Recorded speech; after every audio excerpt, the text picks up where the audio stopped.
This Days of Our Lives storyline is tapping into one of the show's most powerful and emotionally loaded legacies, Stefano Di Mera's shadow. For decades, Stefano was not just a villain, but the gravitational center of the Di Mera family. Even in death or presumed death, his presence has never truly left Salem.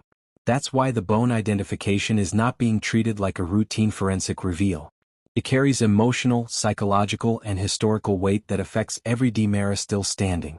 The discovery of unidentified bones immediately raises alarm because, in the Di Mera universe, death is rarely final and truth is rarely simple. The possibility that these remains are linked to Stefano changes everything. If confirmed, this would represent something the Di Meras have never fully had: closure. For years, Stefano's fate has existed in a gray area. His deaths have been numerous, his resurrections legendary.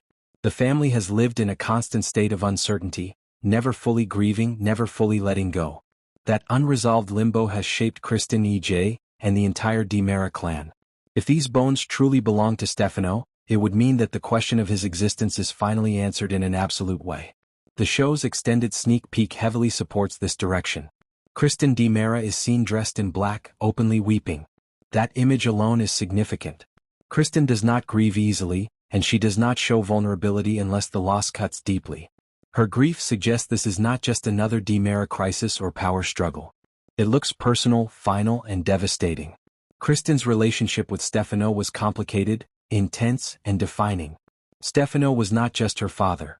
He was her mentor, her moral compass, however twisted, and her emotional anchor. Much of Kristen's identity, for better or worse, was shaped by her desire to earn his approval.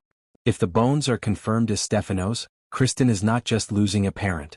She is losing the last thread tying her to a version of herself that still believed he might return. That's why the idea of Stefano's funeral is so important. A funeral is not just a ceremony, it is an acknowledgement of finality.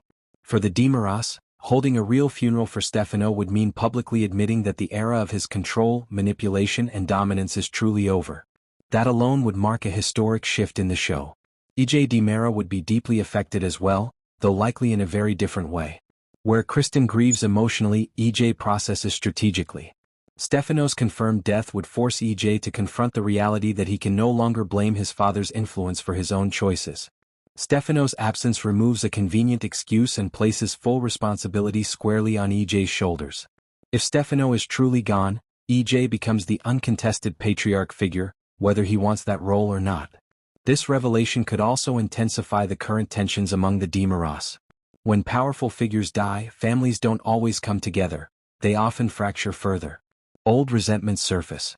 Questions arise about legacy, control, and ownership of Stefano's influence. Who truly carries his name forward? Who honors him and who wants to escape him? The bones also introduce a darker possibility. Days of Our Lives never presents answers without complications. Even if the remains are identified as Stefano's, questions will linger. How did he really die? Who knew? Who covered it up? Was he betrayed by one of his own? Those questions could turn grief into anger very quickly, especially for someone like Kristen, who does not accept loss quietly. The timing of this reveal is also critical. With Di Mera hostages trapped, paranoia rising, and family members turning on one another, the confirmation of Stefano's death would hit at a moment of maximum emotional instability. The family is already on edge, already fractured, already desperate for answers.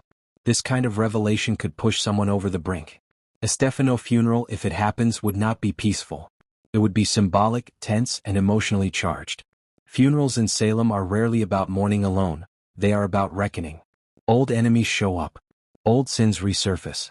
And secrets have a way of revealing themselves when people believe the past has been buried. In the end, the bone identification is not just about forensic results. It represents the possibility that the Di Mera family is being forced to finally let go of its ghost. Stefano's shadow has dictated their actions for decades. If his death is confirmed beyond doubt, the Di Meras will have to redefine themselves without him, and that may be more terrifying than believing he could still be out there somewhere. Kristen's tears suggest that whatever truth is coming, it will hurt deeply and change her forever. And for the Di Mera family as a whole, this could mark the end of one era and the beginning of another. One where the past can no longer be blamed, resurrected, or rewritten.